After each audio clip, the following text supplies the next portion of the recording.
Next है बेटा integrated rate equation for first order reaction. पहला आप जीरो ऑर्डर रिएक्शन ਲਈ ਕੀਤੀ ਸੀ इंटैग्रेटेड रेट इक्वेशन, ਹੁਣ ਆਪਾਂ ਕਰਾਂਗੇ फस्ट ऑर्डर ਲਈ। सिंपल रिएक्शन जे ਆਪਾਂ ਲੈ ਲਈਏ R gives product, R is reactant। For first order reaction rate law expression ਆਪਾਂ ਕਿਵੇਂ ਲਿਖਦੇ ਹਾਂ ਬੇਟੇ, ਆਪਾਂ ਰੇਟ ਜੇ ਆਪਾਂ ਐਕਸਪੈਰੀਮੈਂਟਲ ਰੇਟ ਲॉ ਦੇਣਾ ਹੈ ਤਾਂ ਆਪਾਂ ਕੀ ਲਿਖਦੇ ਹਾਂ K into concentration R power 1। ਜੇ ਆਪਾਂ in the form of decrease in concentration of reactant ਲਿਖਾਂਗੇ ਤਾਂ ਕੀ ਲਿਖਦੇ ਹਾਂ ਆਪਾਂ minus d concentration R upon t. ਤਾਂ ਦੋਨੋਂ ਹੀ ਕੀ ਹੈ ਰੇਟਸ ਹੈ। ਤਾਂ ਇਹਨਾਂ ਨੂੰ ਆਪਾਂ ਜੇ ਆਪਾਂ ਦੋਨੋਂ ਨੂੰ ਇਕੁਏਟ ਕਰ ਲਈਏ ਤਾਂ ਇਹ ਕੀ ਹੈ ਸੇਮ ਹੈ ਦੋਨੋਂ ਰੇਟ, ਇਹ ਵੀ ਇਸੇ ਰਿਐਕਸ਼ਨ ਦੀ ਰੇਟ ਹੈ, ਇਹ ਵੀ ਇਸੇ ਰਿਐਕਸ਼ਨ ਦੀ ਰੇਟ ਨੂੰ ਰਿਪਰੈਜ਼ੈਂਟ ਕਰ ਰਿਹਾ। ਤਾਂ ਆਪਾਂ ਜੇ ਕੰਸਨਟ੍ਰੇਸ਼ਨ ਟਰਮਸ ਨੂੰ ਇੱਕ ਪਾਸੇ ਲੈ ਜਾਈਏ ਤਾਂ ਕੀ ਆ ਜਾਏਗਾ d concentration R upon concentration R is equal to minus K into d t, उधर जाके ये मल्टीप्लाई हो जाएगा। हुण जे आप दोनों की इंटीग्रेशन कर दईए तो फिर की आएगा D R upon R is equal to minus K is constant, यदि इंटीग्रेशन नहीं करांगे आप तो इंटीग्रेशन ऑफ डी टी। हुण सानू पता है बेटे कि आप जो इंटीग्रेशन करते हैं किसी भी डी एक्स अपॉन एक्स दी तो वो जी इंटीग्रेशन होंगी है वो नैचुरल लॉग ऑफ एक्स होंगी है, ln x होंगी है। तो इतने साढ़े को एक्स की है R है तो की आ जाएगा natural log of concentration R।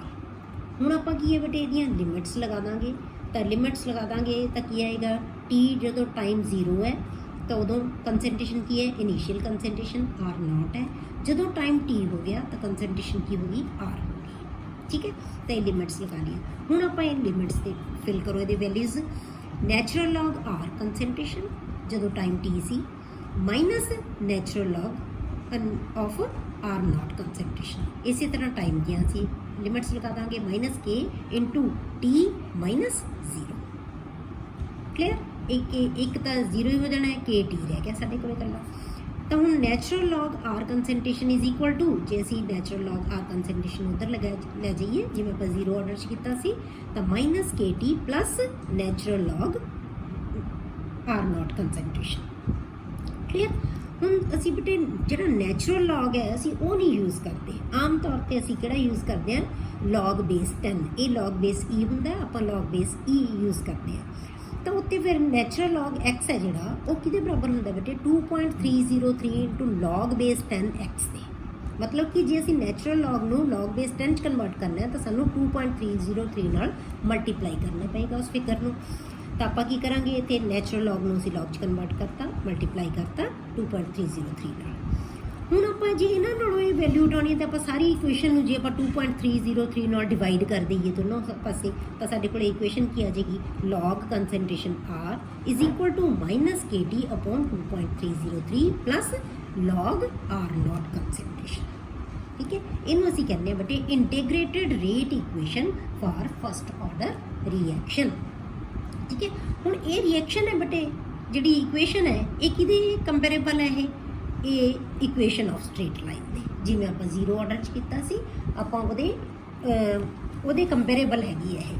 हुण जे आपां बेटे की है जे आपां ग्राफ प्लॉट करिए natural log base 10 concentration R versus T तो साडा ग्राफ है जो स्ट्रेट लाइन होता है। तो स्ट्रेट लाइन की इक्वेशन जो आपां देखिए कि log R concentration Y axis ते आ गया, T एक्स एक्सिस ते आ गया, M है जो सानू की वैल्यू देगा बेटे स्लोप की, तो स्लोप कितना आ गया माइनस K अपॉन 2.303। ठीक है, जिहड़ा इहदा इंटरसेप्ट आएगा वो की है कॉन्सटेंट है, कॉन्सटेंट जिहड़ा की है लॉग R0 कंसनट्रेशन। कॉन्सटेंट के जदों जीरो टाइम सी उदों कंसनट्रेशन की सी इनीशियल कंसनट्रेशन प्रोडक्ट बनी नहीं। ठीक है, तो उदों ए वैल्यू की है बेटे कॉन्सटेंट है, तो इंटरसेप्ट सानू की देगा लॉग R0 की वैल्यू। ठीक है, हम जदों भी तुहानूं log R concentration versus T दा ग्राफ स्ट्रेट लाइन आवे विद नैगेटिव स्लोप तो उदों बेटे तुहाडा जिहड़ा रिएक्शन है वो की होएगा फस्ट ऑर्डर दा रिएक्शन होएगा। जे तुहानूं याद होवे जीरो ऑर्डर च की आया सी बेटे जे आपां कंसनट्रेशन R वर्सिस T कीता सी उदों साडा स्ट्रेट लाइन आया सी विद नैगेटिव स्लोप, जे उहदे नाल आवे तो जीरो ऑर्डर रिएक्शन है, जे लॉग R कंसनट्रेशन नाल आवे तो फस्ट ऑर्डर रिएक्शन है। मतलब इक्वेशन तो ही सानूं क्लीयर हो जाएगा कि किहड़े ऑर्डर का रिएक्शन है। ठीक है, ਹੁਣ ਆਪਾਂ ਕਰਦੇ ਹਾਂ ਬੇਟੇ ਇਹਦੀ half life period, half life of reaction for first order. ਜਿਵੇਂ ਆਪਾਂ ਜ਼ੀਰੋ ਆਰਡਰ 'ਚ ਕੀਤਾ ਸੀ, ਇਹਦੇ 'ਚ ਵੀ ਆਪਾਂ ਇਹਦੀ ਹਾਫ ਲਾਈਫ ਕੱਢਾਂਗੇ, ਠੀਕ ਹੈ। ਹੁਣ ਆਪਾਂ ਇੰਟੀਗ੍ਰੇਟਡ ਰੇਟ ਇਕੁਏਸ਼ਨ ਲਓ ਜਿਹੜੀ ਆਪਾਂ ਇੱਥੇ ਲਈ ਸੀ, log r concentration is equal to -kT/2.303 plus log r concentration, ਠੀਕ ਹੈ। ਹੁਣ ਕਿਉਂਕਿ ਅਸੀਂ ਹਾਫ ਲਾਈਫ ਕੱਢਣੀ ਆ ਤਾਂ ਅਸੀਂ ਟੀ ਦੀ ਫਾਰਮ ਦੇ ਵਿੱਚ ਲੈ ਕੇ ਆਵਾਂਗੇ ਇਕੁਏਸ਼ਨ ਨੂੰ। ਤਾਂ ਟੀ ਕਿਹਦੇ ਬਰਾਬਰ ਆ ਗਿਆ ਬੇਟੇ, ਆ ਸਾਰੀਆਂ ਵੈਲਿਊਜ਼ ਇੱਧਰ ਆ ਜਾਣਗੀਆਂ, 2.303/k log r naught concentration minus log r concentration, clear. ਹੁਣ ਟੀ ਹੈ ਜਿਹੜਾ ਬੇਟੇ ਇੱਥੋਂ ਕਿੱਦਾਂ ਆ ਗਿਆ, ਜੇ ਡਿਵੀਜ਼ਨ ਮਾਈਨਸ ਲਿਖਿਆ ਇਹਦਾ ਮਤਲਬ ਜਿਹੜਾ ਲੌਗ ਹੈ ਉਹ ਕੀ ਹੈ, ਡਿਵੀਜ਼ਨ 'ਚ ਹੈ। ਜੇ ਪਲੱਸ ਹੁੰਦਾ ਹੈ, ਜੇ ਮਲਟੀਪਲਾਈ ਹੁੰਦਾ ਤਾਂ ਪਲੱਸ ਹੁੰਦਾ ਹੈ, ਜੇ ਡਿਵੀਜ਼ਨ 'ਚ ਹੁੰਦਾ ਹੈ ਤਾਂ ਮਾਈਨਸ ਹੁੰਦਾ ਹੈ। ਤਾਂ ਇਹਦਾ ਮਤਲਬ ਇਹ ਡਿਵਾਈਡ ਕਰ ਦਾਂਗੇ ਆਪਾਂ, ਠੀਕ ਹੈ।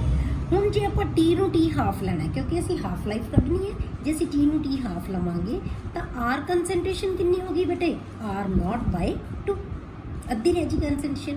ਇਹ ਰਿਮੇਨਿੰਗ ਕੰਸਨਟ੍ਰੇਸ਼ਨ ਹੈ। ਪਰ ਮੈਂ ਤੁਹਾਨੂੰ ਕੀ ਕਿਹਾ ਸੀ ਕਿ ਫਾਰਮੂਲਾ ਅਸੀਂ ਇਦਾਂ ਨਹੀਂ ਲਾਉਣਾ ਕਿ ਜੇ ਅਸੀਂ ਹੋਰ ਫ੍ਰੈਕਸ਼ਨ ਕੱਢਣੀ ਹੋਵੇ ਫਿਰ ਕੀ ਲਿਖਾਂਗੇ ਅਸੀਂ, ਫਿਰ ਕਹਾਂਗੇ ਕਿਵੇਂ ਗਲਤ ਹੋ ਜਾਏਗਾ। ਫਿਰ ਆਰ ਦੀ ਕੰਸਨਟ੍ਰੇਸ਼ਨ ਹਮੇਸ਼ਾ ਕਿਵੇਂ ਕੱਢਣੀ ਹੈ, r0 ਕੰਸਨਟ੍ਰੇਸ਼ਨ, ਇਨੀਸ਼ੀਅਲ ਕੰਸਨਟ੍ਰੇਸ਼ਨ, ਠੀਕ ਹੈ।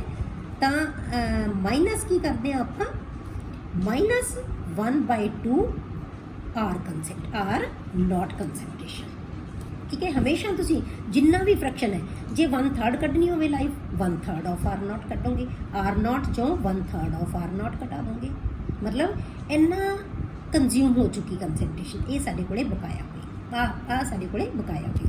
ਤਾਂ ਅਸੀਂ ਜਿਹੜੀ ਰਿਮੇਨਿੰਗ ਕੰਸਨਟ੍ਰੇਸ਼ਨ ਉਹ ਕੰਸੀਡਰ ਕਰਨੀ ਹੈ। ਇੱਥੇ ਵੈਲਿਊਜ਼ ਪੁੱਟ ਕਰ ਦਿਓ, r0/r0/2, r ਦੀ ਵੈਲਿਊ ਪੁੱਟ ਕਰ ਦਿਓ r0/2, r0 कैंसल आउट हो गए, 2 ऊपर आ जाएगा तो की बन गई वैल्यू log 2। log 2 की वैल्यू बेटे हमेशा तुसी याद रखनी है, तो मैं पहला भी कहा सी कि log 2 की वैल्यू कितनी होंगी है, 0.3010, ठीक है। तो टी हाफ कितना आ गया बेटे, 2.303/k log 2 की वैल्यू पुट करो तो हाफ आ गया 0.693/k। ਤੁਸੀਂ ਇਸ ਐਕਸਪ੍ਰੈਸ਼ਨ ਨੂੰ ਯਾਦ ਰੱਖਣਾ ਬੇਟੇ ਕਿ ਟੀ ਹਾਫ ਲਾਈਫ ਹੈ ਜਿਹੜੀ half life of first order reaction is equal to 0.693/k। ਜਿੱਤੇ ਵੀ ਹਾਫ ਲਾਈਫ ਕੱਢਣੀ ਆ ਜਾਵੇ ਤਾਂ ਤੁਸੀਂ ਇਹ ਐਕਸਪ੍ਰੈਸ਼ਨ ਯੂਜ਼ ਕਰੋਗੇ। ਹੁਣ ਇਸ ਐਕਸਪ੍ਰੈਸ਼ਨ ਤੋਂ ਸਾਨੂੰ ਇੱਕ ਗੱਲ ਕਲੀਅਰ ਹੋ ਗਈ ਬੇਟੇ ਕਿ ਫਸਟ ਆਰਡਰ ਰਿਐਕਸ਼ਨ ਦੇ ਲਈ ਕਿ ਜਿਹੜੀ ਹਾਫ ਲਾਈਫ ਹੈ ਉਹ ਇੰਡੀਪੈਂਡੈਂਟ ਆਫ ਇਨੀਸ਼ੀਅਲ ਕੰਸਨਟ੍ਰੇਸ਼ਨ ਹੈ, ਇਨੀਸ਼ੀਅਲ ਕੰਸਨਟ੍ਰੇਸ਼ਨ ਦੇ ਉੱਤੇ ਡਿਪੈਂਡ ਨਹੀਂ ਕਰਦੀ।